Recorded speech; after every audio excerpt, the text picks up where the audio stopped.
Imperfectly perfect, imperfectly perfect.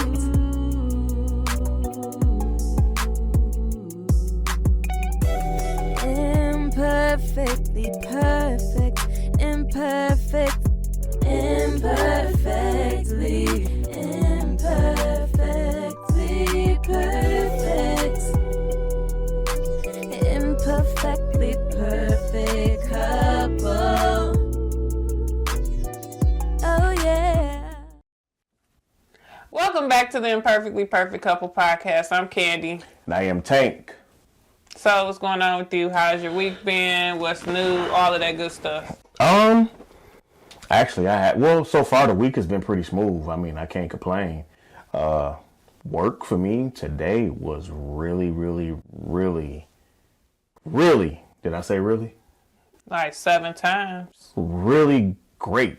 But you know what? Really? I woke up knowing that. Did you hear when I said that this morning?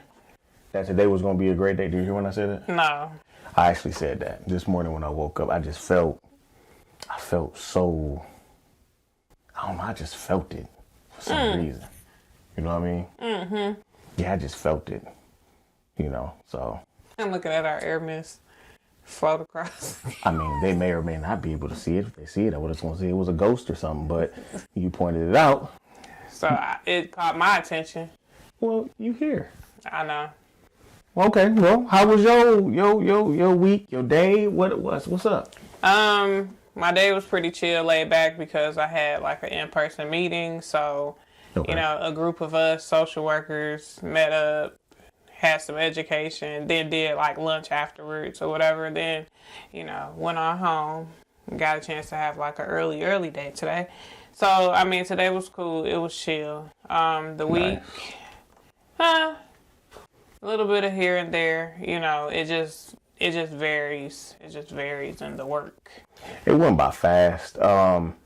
Yeah. And I also go back. I go back and say like the weekend went by extremely fast. Because I work Saturdays and then my Sunday I actually was helping one of the bros film some content. So I was kind of busy. Only plus side to that as far as with me, technically, like the way I look at it, like Saturday for me is Friday for people. Because my Sunday to me is like my Saturday, then my Monday is like the Sunday. I just wish I could have more like energy to do stuff on Friday. You could. Versus like Saturday and Sunday, because I kind of been using like Saturdays to like clean. If I gotta like do hair, sometimes I could fit that in there on a Saturday. You could use that. You still could. You choose not to. I feel like by the time I get home from a Friday, if I have to pick up the kids and get back home, depending on not if I cook or what have you, then I feel like by the time I get home, I feel like I look up and it's already 7:00, and that's all of Friday. That's just about gone anyway. And so I'm tired at that point. And then Saturday, I try to sleep in, but can't always sleep in.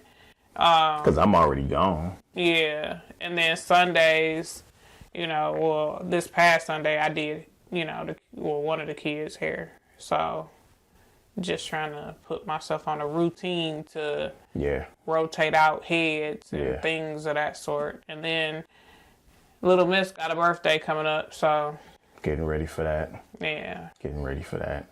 Well, have you narrowed it down to what we want to do or what she wants to do?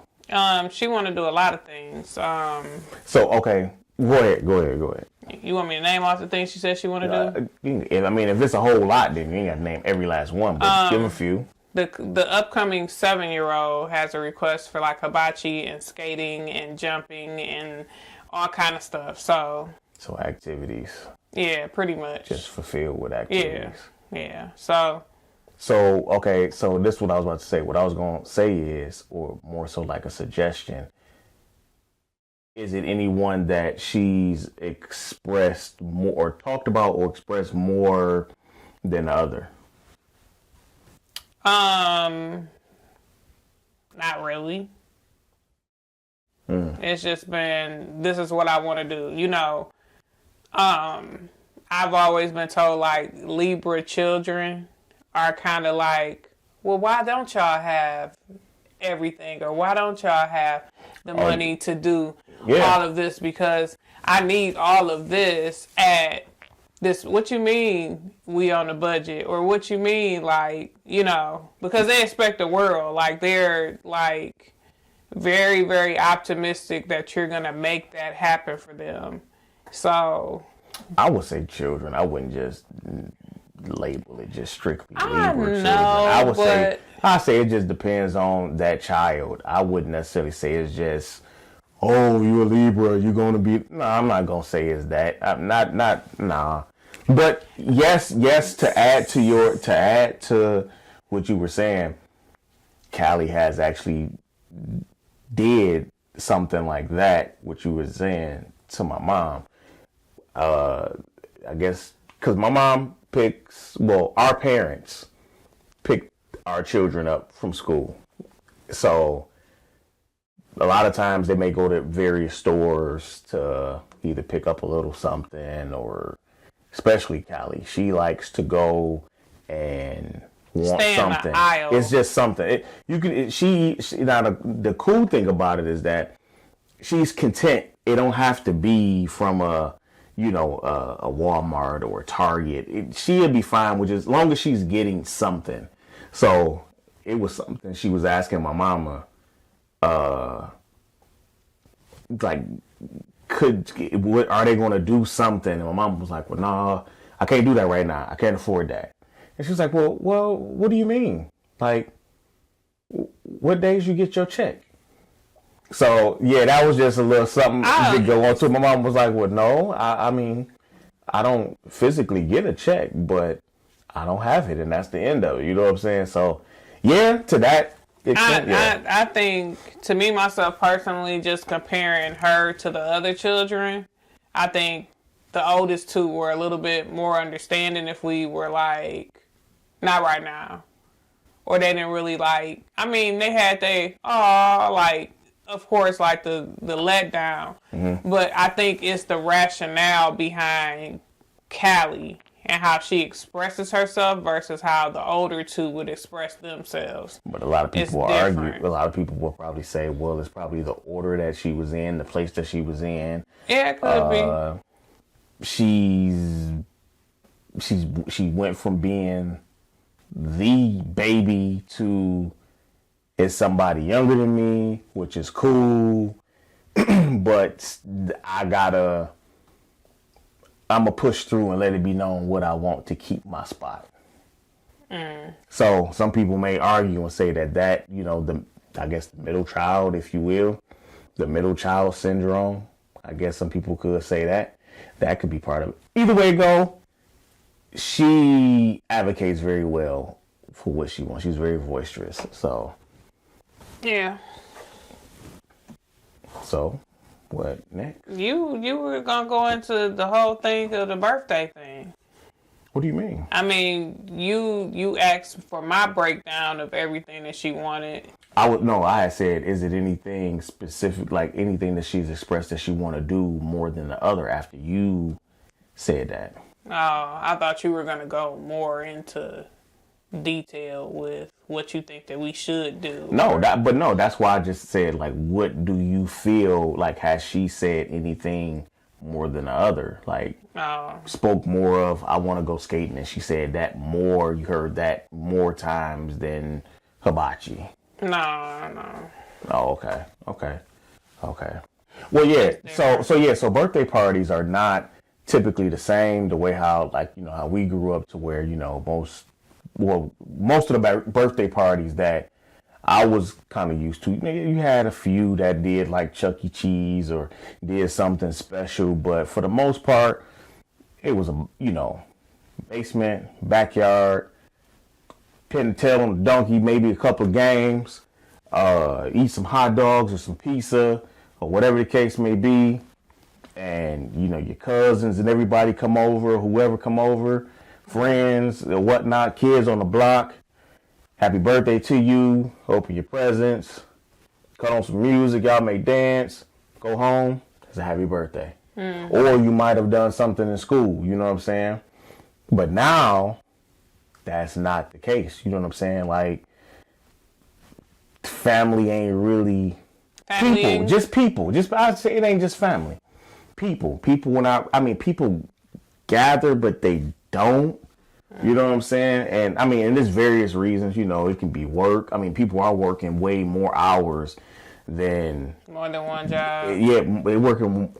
They're working more. We'll just say they're working more than our parents probably did. Well, no, fuck that. Than our parents did. You know, they didn't have to work. I mean, like you might have had some people that every once in a while, you know, the plants might have done, you know, a Saturday, or something like that. But working 12 hours, 10 hours being mad, like that's mandatory. 16s. Yeah, you know what I'm saying? Well, not no damn 16s, but yeah, you know, so, yeah, so it's various reasons. And then, I mean, off top, some people just don't fuck with each other like that. You know, they don't mess with each other overall. You know, they just don't. It's no hard feelings. It's just, that's just where things are at with a lot of people. You know what I'm saying? So,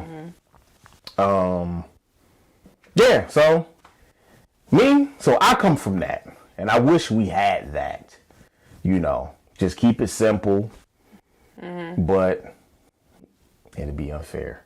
And a lot of it is the parents too as well. A lot of it is us. Yeah. Because a lot of the stuff be like what we want to do. You know, we feel as if we gonna go spend, do this and do that, and you know, so a lot of it is our fault.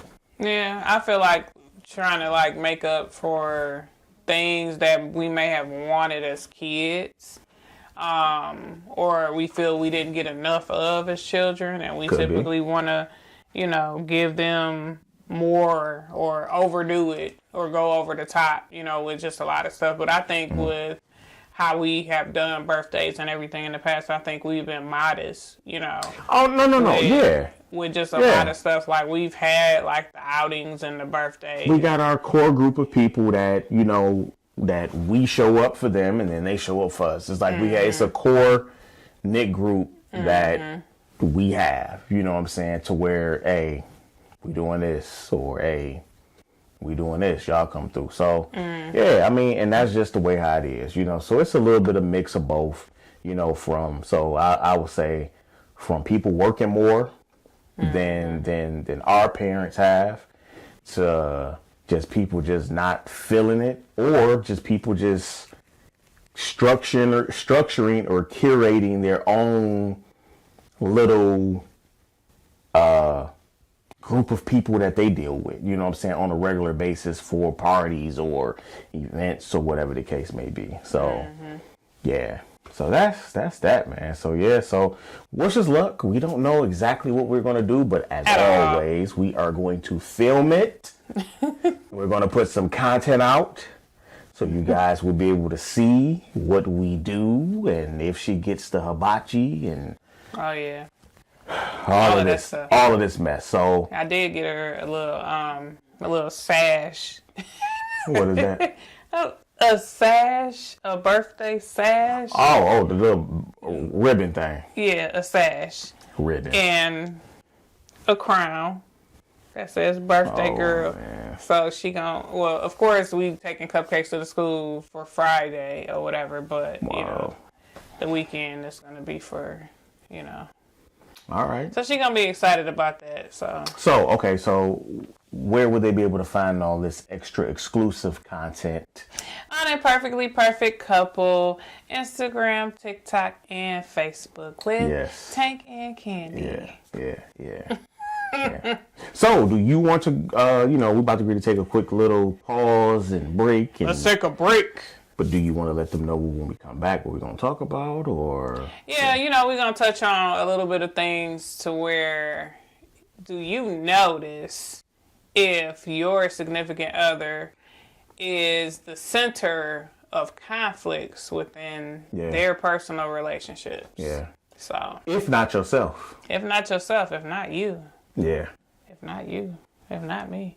All right, we'll be back. All right, we are back. We're about to get into the topic of discussion. Topic of discussion. All right. So the topic of discussion is, how do you, well, not necessarily, well, before I say the how do you, have you ever noticed, or what would happen if you noticed that your significant other, husband, wife, boyfriend, girlfriend, partner, whoever, because it can be in a business relationship, or it can be in an intimate relationship, or just a friendship. Have you ever noticed that somebody that you're close with, that they always may have something going on? There's always, some type of drama that follows them, no matter where they go. No matter where they go, it's something. But then you start to look or analyze things and be like, damn, you the common denominator in all of this. So it may not be them, him, and her, and she. It might be you. So my question to you is, have you ever sat back and notice anything about me, a situation about me? You don't have to give names. You don't have to necessarily give certain situations. Have you ever noticed, like, it could be a pattern to where when it comes to me, that I may bring, something that I may bring to you, and it may be different people, but it's the same type of complaint that I may have. So have you thought to yourself, like, yeah, I hear you and I'm on your side, but dog, this might be you? I would say probably not, because I feel like people around you come to you for like advice and just different things or whatever. Like I feel like you're more so like the go-to person when, people are having issues, or not even, I wouldn't even say issues, but I would just say like, if they just want to like run something past you, hey, what you think about this? Or what's going on with this, or how would you take this if this happened to me at work? Like I feel that person, like the advice giver, or like the listening ear, in a sense, like. Okay. For the most part. Okay, so I'm gonna flip it then. So now this is what you gotta do. You gotta be honest and be real with yourself. So, have you ever sat back and realized certain things about yourself? Certain issues that may occur, or patterns, or whatever the case, with different players, of course. But it's somewhat of the same repeating pattern, whatever it may be. No. So you've never noticed? No, I'm just joking. And if so, you, like I said, you don't have to give names or situations, but you could say, or specific situations, you could just broaden it. Like, okay, so I would just say this as a disclaimer for myself. I think when I've been like the center, not necessarily even the center, because it's not like a group of people that this would, happen with or anything like that. But I feel like me, myself personally, I don't like conflict or like argumentative situations. I feel like if it gets down to the point to where we have to scream at each other, or we constantly got to go, and you want the last word, and then I want the last word, and it's just like a back and forth thing. Like that type of stuff, like frustrates me. Because I've had, personal past, I feel trauma from situations that were along that line that I said when I get in my personal relationships, with you, whenever my person, as like they have to say or call it, because I know that was one thing that I stated to you getting with you. You know, like, I don't like all that conflict. I don't like that arguing. If we do have children, I would prefer that we take it outside if we got like a discrepancy, like, you know, not doing that in front of our children. Like, I felt like that was like really important. I'm just like, this, me, myself personally, I got a sensitivity when it comes to that.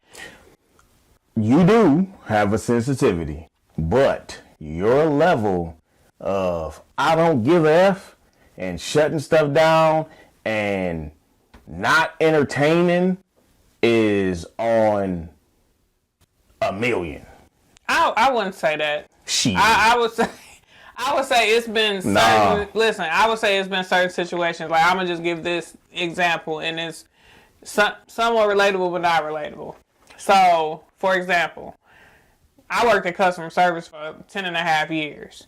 And I would get people that would call, hey, who is this? This is so-and-so. You know, I got this, and this, and I'm about to take this shit and bring it back to the store, throw it, da-da-da. And it wasn't even nothing personally directed towards me, but I felt because, like, even like in person, you can have that same person who just cursed you out on the phone come up to the store, and now they cursing you out directly. So I had one of the store managers at that particular time tell me, because I did used to take it personal, even though it wasn't really directed at me. They were mad at the company. Okay. So I used to get in my feelings about it. I'm like, man, I ain't coming back to this job because I'm sitting up here and I'm getting screamed at and I'm making it, you know, it's making it feel like it's my fault. So the store manager, after so long, I started like tuning stuff out. And I really did. So in those situations, when those situations would reoccur and happen, I would be looking at them like, they would come up there, and that was my way of coping with, cause you, and yeah.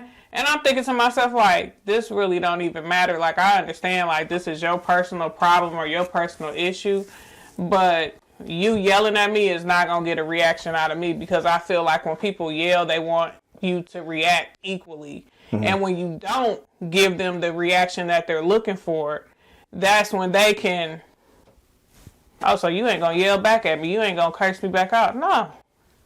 I page who you need to page, you know what I'm saying? Or who you need to talk to. I'll let you talk to them, and I keep circling. But the store manager basically told me one day, she was like, you know, you just have like a poker face.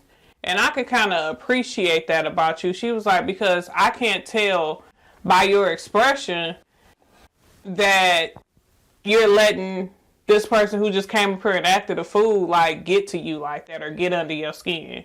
So that's kind of like how that demeanor for me set in place. And it probably rubbed off in other circumstances. So you basically said all that to say that I'm right. Your level of I don't give a F is top notch. So you just can't say no. You basically just validated what I said. I'm not saying that I'm not agreeing with you, but I'm saying that that's where. Okay, so that's the background. Okay, that's where it came from. Okay. All right. But I would say this: in personal relationships, I feel like it's not a thing to where I don't care or I don't give a F or whatever you would say. I just feel like at times when I feel like a situation is repeating, or like I've experienced this before, I kind of put up the wall and be like, here you go again. So like, that's what I would say. That's what I would say, what I've noticed with you, to where when certain situations, whether it's friends, family, hell, even coworkers, certain jobs you've worked at, and you may bring it to me, or I know that it's an issue or something going on, and I give my little suggestion because I'm from the outside looking in, and I'm looking at it like, well, why don't you approach it like this? And it's like, you hear me, but then it's like you don't necessarily want. It's like you I don't know. It's like I'm just gonna give it time. I ain't gonna say you done. It to me it seems as if like you done with it. You know what I'm saying? And I think it's more so because you feel like in certain situations that maybe I should approach it differently or go at it this way, like let it breathe a day and then come back to it or something of that sort. And sometimes I do feel like a lot of times like space in certain situations, yeah, that's true, make stuff better. That's true.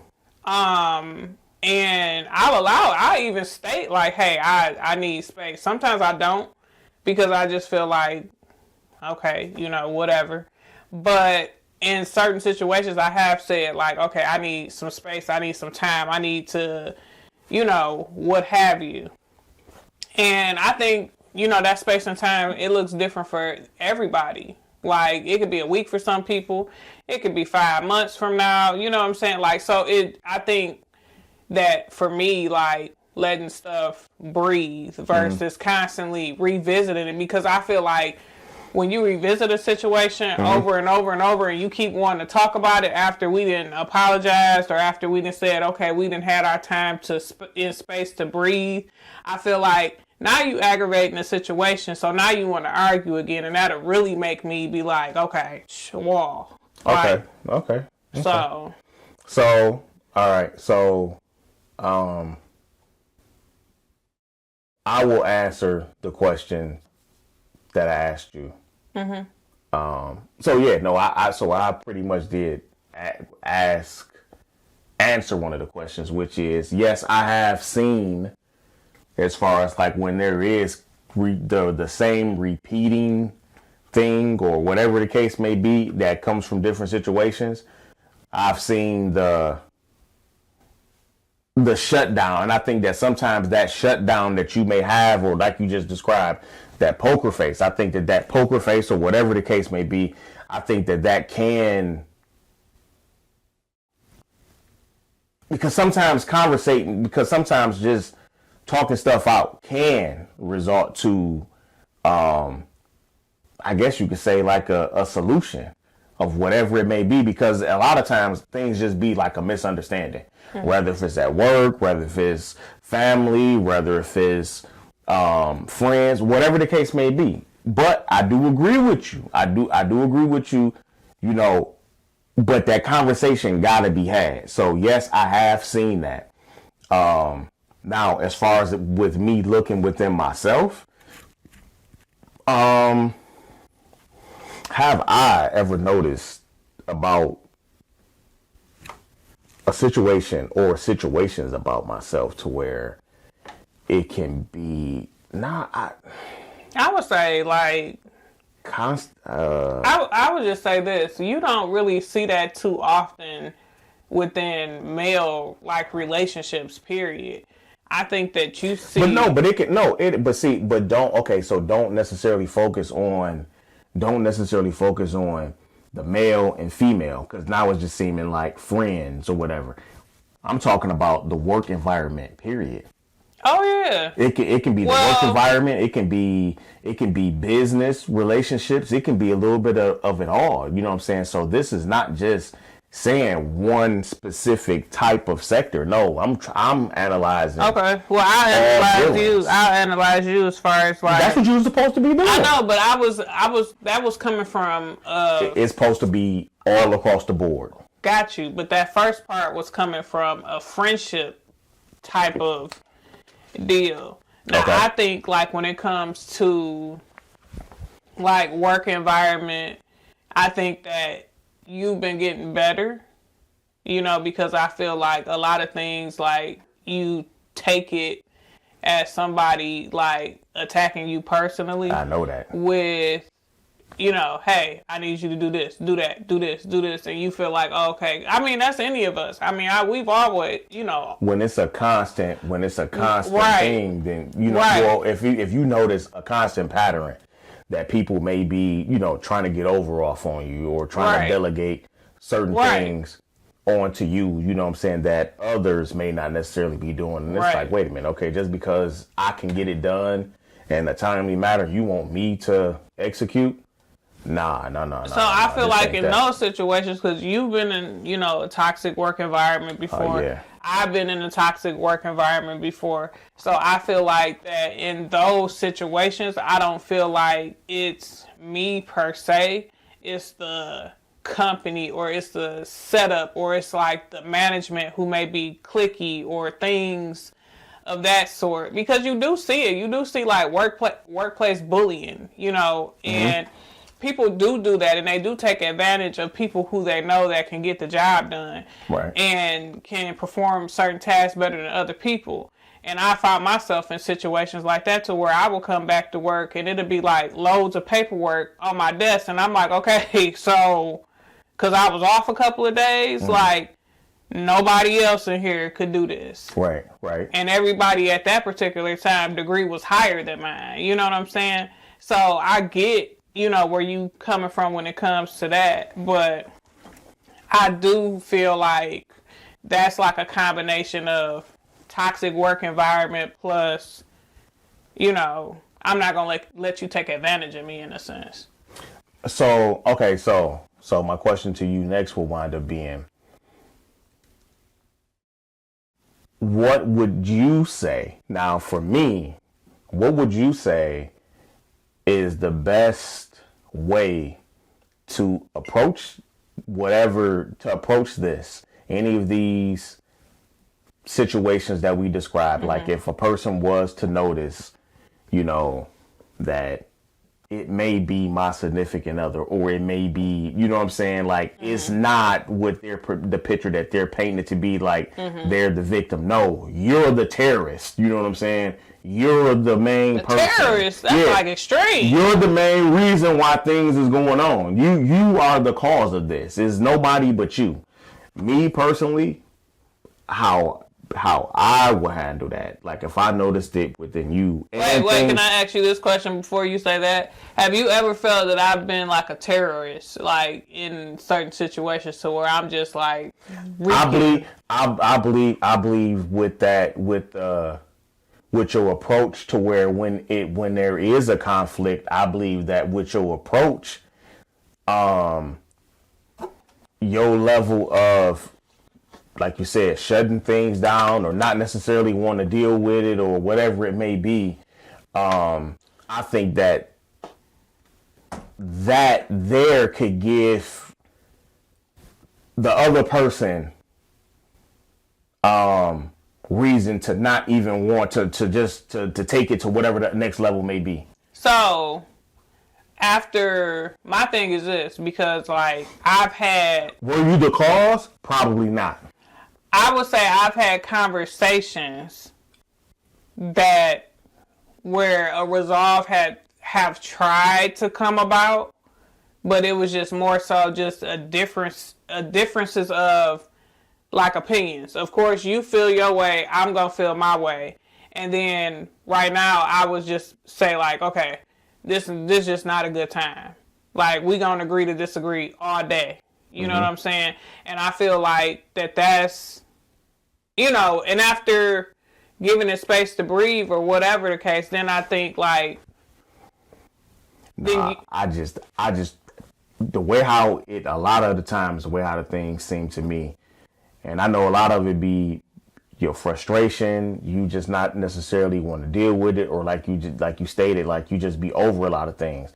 I think that action there causes a chain of other events, whether it's if it's going completely left, or whatever the relationship, if it's friend, if it's family, if it's work related, whatever the case may be, if that determines if it's done or how long it's going to be. I just think that once you're at a place to where it's like you said, you getting into this mode to where it's poker faced or whatever the case, I believe that once, because your level of doing that is really like on a I don't give a fuck level. Okay, so, and it's high. So my thing is this: when I've stated, like in certain situations, like what my boundaries are and don't cross them, or handle me not saying that you gotta handle me in a fragile package or nothing like that, because it's not to the point to where it's on that type of a sensitive level.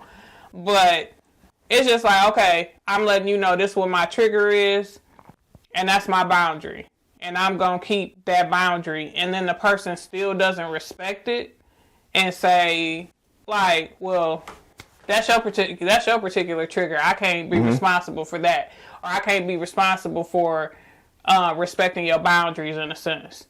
So when you say things like that, or you don't want to even give it time to breathe, or things of that sort, that makes me feel like, okay, well, you just being disrespectful at this point, and you don't want to give it time. You don't want to give me a way of processing it for myself, so I can come back to it and be like this, that, or the other.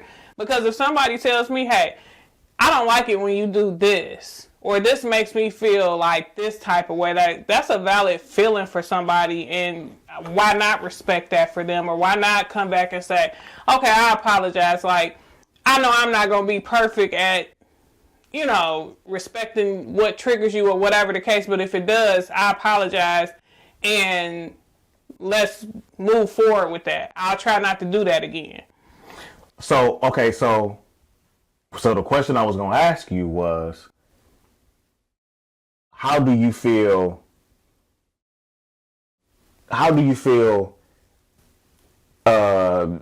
people should approach, how do you feel like that should be approached if a person noticed that, like if you notice that in me, if you notice that, every job I go to, I'm the main one, I'm always coming to you with the same, it's different players, but it's the same ending to where, like, I'm being put in the middle of BS.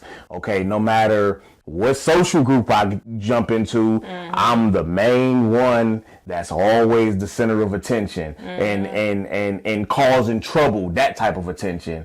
Or when it comes to family members, I'm always, it's like it just never changed. It's always me. So if a person was to start noticing that, how do you feel? What is like the best way to approach that? Me personally, if I notice that with you, I'm just gonna say something. That's just me. Oh, I know. I'm gonna be just straight up and frank with it. Just like, hey, this is what it is. I'm gonna just state the facts and be like, hey, dog, it's you. Fuck all that sugarcoating shit. It's you. So what do you think? I think it's a conversation. It's a conversation. Well, I mean, he not gonna sugarcoat anything, because he sit up there like, he'll tell me in a minute, like, it's you with the wall, or you shut people out, and I'm like, well, I wouldn't have to shut people out if it wasn't a trigger for me to shut people out. And sometimes people know. That's the part that behooves me, is when people know that that's a trigger, or that's something, or a line that they shouldn't cross, and you tell them and they're aware of it and they keep doing it. Like, that's the part that that catches me up, to where I'm like, okay, like, now you really like not getting it. Okay. Well, from a few places, resourceful places, 40% of friends experience conflict due to friend-victim mentality. 30% of friends report feeling drained or frustrated due to friends' consistent, victimhood. So I guess that's like trauma, or want to be the victim all the time, or the drama behind a lot of stuff. Now, when it comes to the workplace, 35% of employees exhibit victim mentality, impacting team dynamics and productivity. 28% of managers report dealing with employees' victim mentality affecting a performance and morals.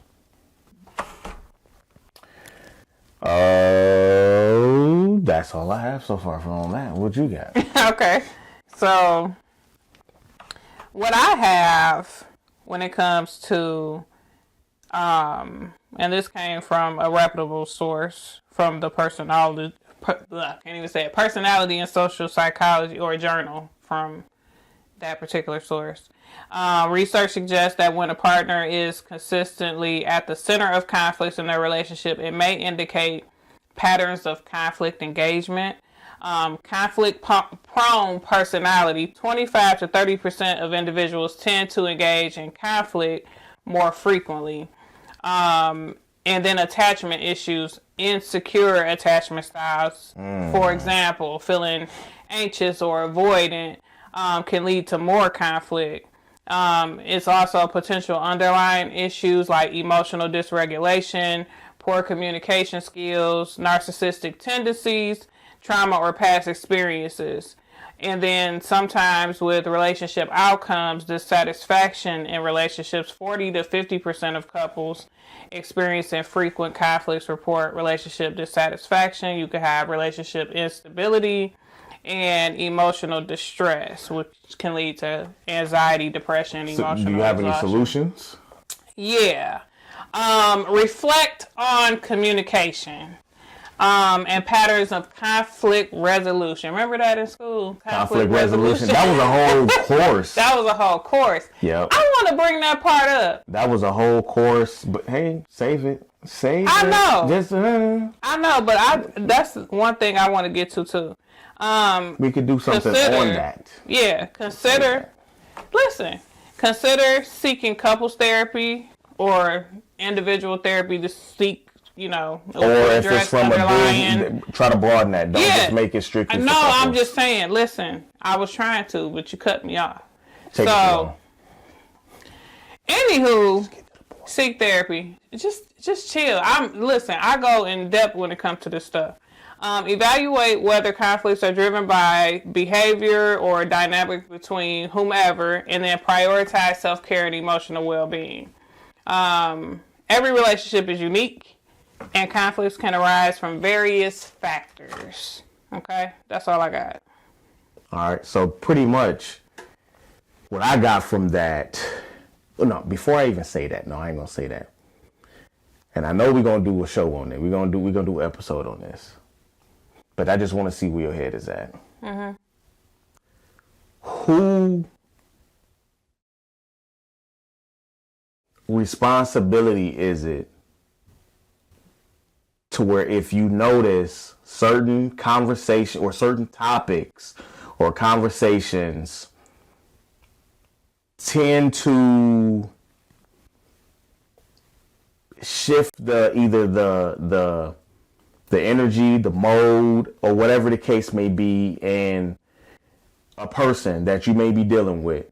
Is it your responsibility? Like, it's almost like a trigger, but they haven't verbally came out and told you, like, hey, when we discuss this, I really don't like that. Is that your responsibility for to pay attention to that? But even though that they didn't bring certain things up, because like you said, certain triggers and boundaries and this and this and that. So if certain things is not necessarily discussed or brought up to where, hey, when you talk about fixing peanut butter and jelly sandwiches, that's a trigger for me. But they never told you that. But every other day, you like to eat peanut butter and jelly sandwiches, and you talk to them about eating peanut butter and jelly sandwiches when you make them every other day. And something just changed. Is that your responsibility to notice, to bring that up and be like, hey, dog, I notice when I bring this up, you act this way, or whatever, you ain't told me so. No, but you see it though. I feel like being a good friend, spouse, significant other, business partner, co-worker, or whatever the case, that if you're paying attention to people's body language and the way that they may cut off conversation or the way that they may shut things down or change the subject, it could be several different clues that somebody will give you. If you're paying attention to them enough, then you can be like, okay, like, yeah, I notice when every time I bring up the peanut butter and jelly sandwiches, like, you shut down or don't say nothing. But it is, I feel, the opposite party's responsibility as well. I feel like it's a mutual thing. Yeah. You're supposed to be able to have that conversation, especially if you're comfortable, because why are we talking about peanut butter and jelly sandwiches if we don't have some type of connection? But they not necessarily, they don't really, they may not even engage as much. They just shut down. Like, it's you doing the talking. No, I know, but obviously it's some type of a connection that we have to where I feel comfortable enough disclosing my peanut butter and jelly sandwiches to you. So I feel like if it's that type of relationship, if you're that comfortable to have those, open conversations, then yeah, pull me to the side and say, hey, you know what, like. Because, and the reason why I say that is because, you do have some people that are self-centered. They don't necessarily, they are tunnel vision in a lot of aspects. Yeah. You know what I'm saying? And so some people can bring up certain things and they not necessarily paying attention to that person may be dealing with this at this time, but you just so eager and you're not doing it intentionally, but you're not paying attention to that. So that's the reason why I say that. But I don't really want to make that a whole topic. That's something that, I would rather go into later. So what is the solution to where pretty much that you got from if somebody, them, you, me. So those friends out there? Yes, the supporters. If they were to notice their significant other, friend, mama, or if not themselves. I would say have a conversation. Being the center of conflict no matter where they go. Converse. How do you handle that? Have a conversation about it. And that person may get defensive because it's natural. But have that conversation, and that's what good relationships and things like that are about, having those difficult conversations. So have that conversation with your significant other. Or a friend. You notice, or a friend. Whoever it may be. Have that conversation and let them know, hey, it may not be them, but it's you. Right. All right. Okay. All right. Well, I mean, it's getting late. And it's that time. What time is it? It's late. All right. So, I think we did pretty good on this one. Yeah, it's deep. It goes deeper. It could have went there. But yeah. But I know we all, as individuals, realize our mistakes and things that, we feel we could have done better at in many different situations and aspects. Yeah. And I think that at the end of the day, it's all about being able to reflect and being able to know and acknowledge. So. Yeah. Yeah, because, like I said, because a lot of times when situations are brought to you, the home front, it's always the person that's bringing you this is what happened or this is what shattered my world is always pointing back out at what they did, but it's never what they're responsible for if they're the cause. You know what I'm saying? So that's what stemmed this whole episode right here. Being able to acknowledge what you did wrong and if you felt like you were wrong in a situation. So. Oh yeah. All of that good stuff. All right. So where can they find us? Imperfectly Perfect Couple Podcast with Tank and Candy on Instagram, Facebook, TikTok. For sure. And for sure, streaming on all your favorite listening platforms. Where podcasts are found. All right. Until then, you have anything else to say? Reflection. Hey. Imperfectly perfect. Imperfectly perfect.